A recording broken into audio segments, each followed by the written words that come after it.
کے سامنے بیان کر کے اس گفتگو کو ختم کرتا ہوں. حضرت صحابہ کے زمانے میں فارس فتح ہوا ہے.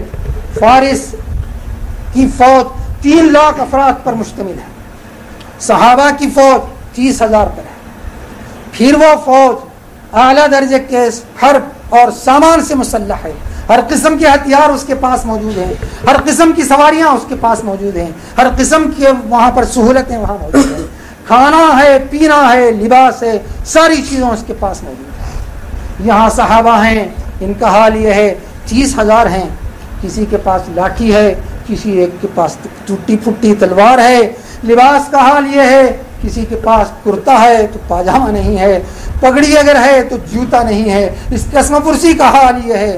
لیکن جب جنگ ہوئی ہے, جنگ میں جب یہ صحابہ ٹوٹ پڑتے تھے تو فارس کی فوج ایسا بھاگتی تھی جیسے شیر کے مقابلے میں گیدڑ بھاگتے اور بلیاں بھاگتی. فارس کا سپاہ سالار اعظم جس کا نام رستم ہے, وہ اپنے ماتحتین کو جمع کرتا ہے اور پوچھتا ہے, اے وہ فوجیو, تم ہر قسم کے ساز و سامان سے لیس ہو, ساری چیزیں تمہارے پاس موجود ہیں. وہ غریب مسلمان, ان کے پاس کوئی چیز موجود نہیں, عدد میں تمہارے سے کم, سامان میں تمہارے سے کم, لباس میں تمہارے سے کم, کھانے پینے میں تمہارے سے کم, ساز و سامان کچھ ان کے پاس موجود نہیں. لیکن ان کی کیفیت یہ ہے, جب وہ آتے ہیں لڑنے کے لیے, تمہاری فوج ایسا بھاگتی ہے جیسے شیر کے مقابلے میں بلیاں بھاگتی ہیں. ایک جنرل کھڑا ہوتا ہے اور کہتا ہے کہ اے سپاہ سالار, ہم ان پر فتح نہیں پا سکتے. کیا فتح نہیں پا سکتے؟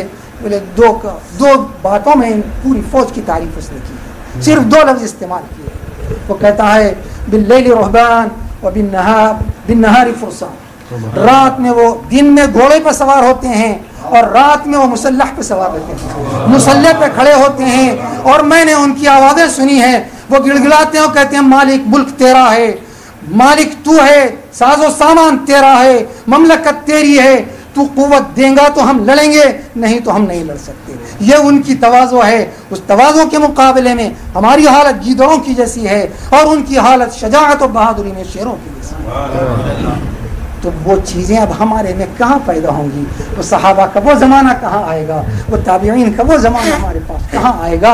اور کس کا نمونہ ہمارے سامنے رہے گا اور اس کو دیکھ کر ہم اپنے اعمال کو درست کریں گے؟ تو عزیز ساتھیوں, بڑا رونا اس بات کا ہے کہ صحبتیں اب آج کل صحیح باتوں میں کسی کی صحبت باقی نہیں رہی. جہاں جاتے ہو تو صرف مردار دنیا ہی کا وہاں ذکر ہے, مردار دنیا ہی کا تذکرہ ہے, وہاں صرف مال ہی مال ہے. بلکہ ایک مرتبہ بے عبرتی کا یہ حال میں نے اپنی آنکھوں سے دیکھا ہے. قبرستان میں دفن کرتے ہوئے لوگ ہنستے ہیں. قبرستان میں لوگ ایک طرف دفن ہو رہا ہے, بازو قبر پر بیٹھ کے مزاح ہو رہا ہے. نبی کریم صلی اللہ علیہ وسلم نے 3 چیزیں فرماتے ہیں, ان اللہ کرہ لکم ثلاثا. 3 چیزیں اللہ سبحانہ و تعالیٰ کے بعد بڑی ناپسندیدہ ہیں.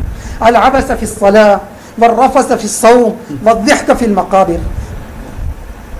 نماز پڑھتے وقت کھیلنا اور روزے کے وقت بد زبانی کرنا اور مقابر میں ہنسنا, یہ اللہ سبحانہ و تعالیٰ کے پاس بڑا ناپسندیدہ ہے. تو اے عزیز ساتھیوں, یہ ساری ناپسندیدہ چیزیں وہ آج ہم میں پوری اندر موجود ہیں اور پوری پائی جا رہی ہیں. تو عزیز ساتھیوں, اب یہ کہاں جا کے ہم روئیں اور کس کے سامنے ہم اپنے آنسو کو بہائیں اور کس کے سامنے اصلاح کے لیے دامن پھیلائیں, کس کے سامنے ہاتھ پھیلائیں علم کے لیے, کس کے سامنے ہاتھ پھیلائیں عمل کے لیے, کس کے کیا حال ہوگا. حضرت ابو امامہ باہلی رحمۃ اللہ رضی اللہ عنہ ایک بڑے مشہور صحابی ہیں, ان سے روایت ہے کہ نبی کریم صلی اللہ علیہ وسلم ایک مرتبہ صدقے اور خیرات کی فضیلت بیان فرما رہے ہیں.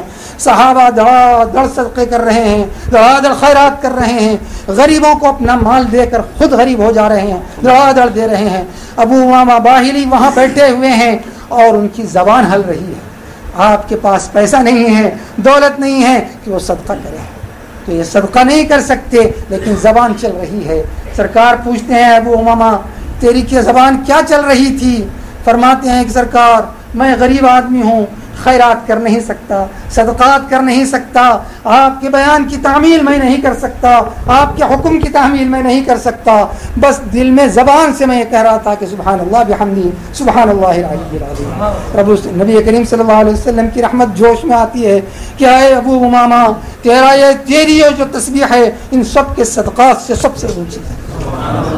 اے عزیز مسلمانوں, اب ایک اخیر حدیث آپ کے سامنے ذکر کر دیتا ہوں اور اس کے بعد میں گفتگو ختم کرتا ہوں تاکہ آپ کو معلوم ہو کہ یہ قبر میں کام آنے والی چیز کیا ہے.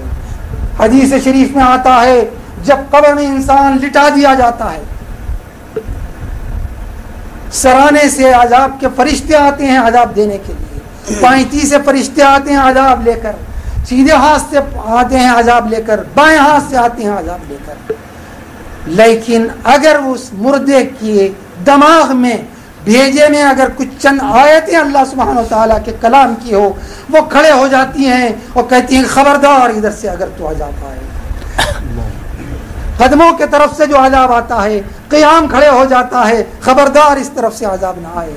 سیدھے ہاتھ کی طرف فرشتے خیرات کھڑے ہو جاتی ہے, بائیں ہاتھ کی طرف صدقات کھڑے ہو جاتی ہیں, زکوٰۃ کھڑے ہو جاتی ہیں, چاروں طرف سے ناکہ بندی ہے کہ خبردار کوئی عذاب اس کے پاس نہ آئے. تو اگر عذاب دماغ کے طرف سے آتا ہے تو قرآن کی آیتیں کھڑی ہو کر دماغ سے نکال دے, یہ کھڑے ہو جاتی ہیں, عذاب کو قریب آنے نہیں دیتی.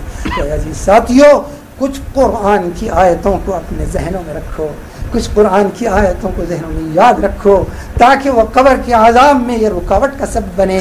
اور کبھی کبھی اللہ سبحانہ و تعالیٰ کے دربار میں اخلاص کے ساتھ قیام کرو تاکہ کل قبر میں وہ کام آئے. کبھی کبھی زکوٰۃ بھی نکالا کرو, کبھی صدقات و خیرات بھی نکالا کرو تاکہ کسی وقت جب اس وقت جہاں پر وہ کام آنے والی چیزیں ہیں وہ وہاں کون سا سکہ چلے گا, وہاں صرف اعمال کا سکہ چلتا ہے. وہاں جو ہے یہ نسب کا سکہ نہیں چلتا, مال کا سکہ نہیں چلتا, نہ حسب کا سکہ چلتا ہے, نہ حسن کا سکہ چلتا ہے, نہ بادشاہت کا سکہ چلتا ہے, نہ شہنشاہت کا سکہ چلتا ہے. وہاں اگر سکہ چلتا ہے تو وہاں صرف اعمال صالحہ کا سکہ چلتا ہے. تو اگر